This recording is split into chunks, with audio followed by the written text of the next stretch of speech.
Erokamano Chris, kawadhi nyime en nyithindo mag Afrika pod kalo e midhiero mathoth ma oting'o mako yie ma oyiw, lwenje mag kit chwech, gamo kute mag ayaki, chan, nyange mag nyithindo manyiri e kind weche mamoko.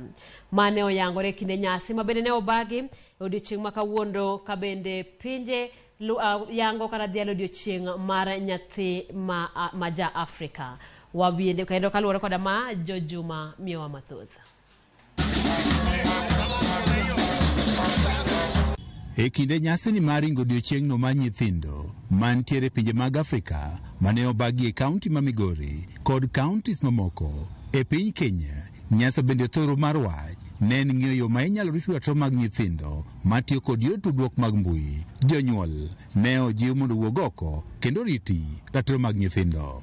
To jok ma odagi nyithindo gi wayudo ni moko kuom gi pod okaw okang' mar go report ne migawo mopogore opogore mag sirikal mondo okaw okang' mowinjore. Gikaw cases giloso gima luongo ni kangaroo court. Nikech nyithindo ma Afrika kaendi ok ane okaw tinggi motegno kaka kwa jonyuol, kech nitiere jonyuol kod janyuol. Akwani mondo ji obed jonyuol ok janyuol. Jogo mag ratiro mag nyithindo ne oywak ni nyithindo mathoth irocho ratiro margi ka okalo e yor tudruok mag mbui.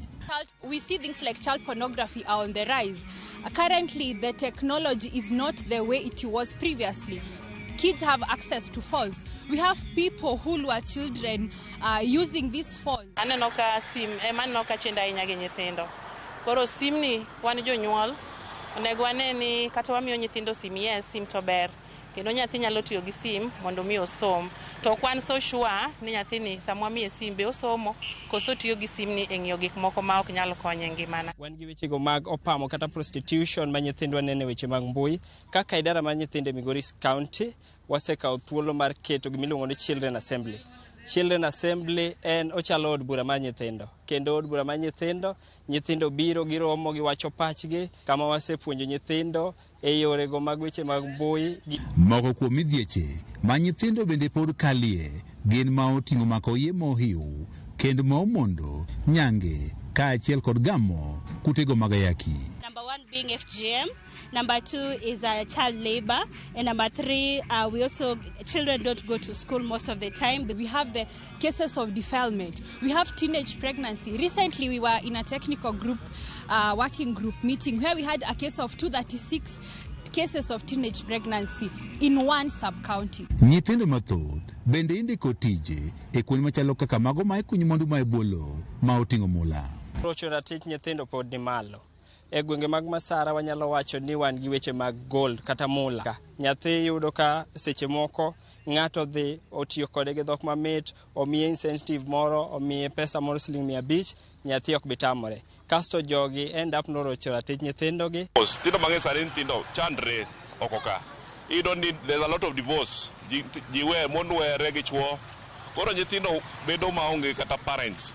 E kaunti ma Migori bedo yangore ni kwan familia ma sani nyithindo emarito bang' ka jonyuol owito ngimagi bende osedhi malo. Gino bende koro sime moko nyithindo gi donjo timbego machal kaka mano mar uso dendgi mondo giyud pesa magitayogo familiago.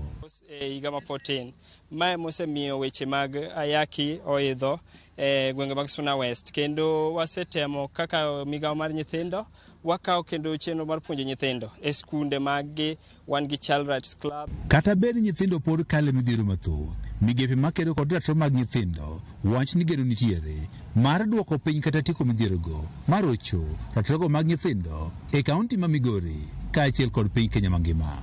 Jojuma, Ramogi TV, Migori.